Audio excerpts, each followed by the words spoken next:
ओ मूर्ख बुढ़िया, राजा कालभद्र के साथ अपनी बेटी का विवाह करने से इनकार कर रही है। तुम्हें तो अपने भाग्य पर खुश होना चाहिए कि राजा स्वयं तेरी बेटी से विवाह करने के इच्छुक हैं। मंत्री के बार बार कहने पर भी उस बूढ़ी औरत ने राजा के साथ अपनी बेटी का विवाह करने से साफ इनकार कर दिया। हारकर मंत्री वापस महल चला गया और राजा को सारी बात बताई कि वह बूढ़ी औरत अपनी बेटी का विवाह करने से इनकार कर रही है। अगली सुबह राजा ने उस बूढ़ी औरत को लालच देने का निश्चय किया। उसने कुछ सैनिकों को सोना चांदी लेकर उस बूढ़ी औरत के घर भेजा ताकि वह विवाह के लिए तैयार हो जाए, लेकिन वह बूढ़ी औरत फिर भी राजी नहीं हुई। यह सब सुनकर राजा बहुत गुस्से में आ चुका था। राजा ने उसी समय हुक्म दे दिया कि उस बूढ़ी औरत को तुरंत पकड़कर हमारे दरबार में लाओ।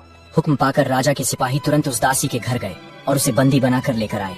बंदी बनाने के बाद दरबार में लाकर उस बूढ़ी औरत की खूब पिटाई की गई। सैनिकों की मार वह बूढ़ी बर्दाश्त नहीं कर पाई।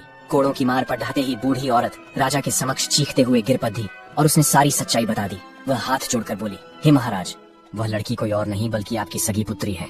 जब आपकी कन्या हुई थी तो आपकी रानी ने मुझे वह बच्ची मारने के लिए दी थी, पर मैंने मारना ठीक न समझा। मारने की बजाय मैंने उसे अपने घर पर रखकर अपने भाई की बेटी बताकर पालना उचित समझा। मैंने ही आपकी पुत्री को पाल पोसा कर बड़ा किया है। यदि आप अपनी ही पुत्री से विवाह करेंगे तो यह बहुत बड़ा पाप होगा। दासी की बात सुनकर राजा हक्का बक्का रह गया। वह अपना माथा पकड़कर सोचने लगा, हे भगवान, मैं कितना बड़ा पाप करने जा रहा था। तूने मुझे इतने बड़े पाप में पड़ने से बचा लिया। अब तो राजा कालभद्र और भी ज्यादा क्रोधित हो उठा। उसने शाम के समय अपने पुत्र को अपने शयन कक्ष में बुलाया और उसने तुरंत ही अपने पुत्र को हुक्म दिया, बेटा, अपनी बहन को जंगल लेकर जाकर उसका सिर काट कर दफना देना। प्रमाण के लिए उसकी दोनों आंखें निकाल कर मुझे दिखा देना।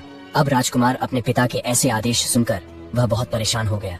वह सोचने लगा, पिताजी ने मुझे कितना बड़ा पाप सौंप दिया है। इतने वर्षों के बाद मुझे मेरी बहन मिली है और मुझे उसे अपने हाथों मारना होगा। भगवान कभी मुझे क्षमा न करेंगे। हे भगवान, यह पाप मुझसे न कराना। कैसे मैं उसकी आंखें निकाल कर ले जाऊं? यदि मैं कत्ल करने से मना कर दूंगा तो पिताजी बहुत जिद्दी हैं। वह मुझसे न हो तो किसी और से मेरी बहन को मरवा देगा। अब मजबूर होकर राजकुमार अपनी बहन के पास पहुंचा। उसको लेकर जंगल की ओर चल देता है।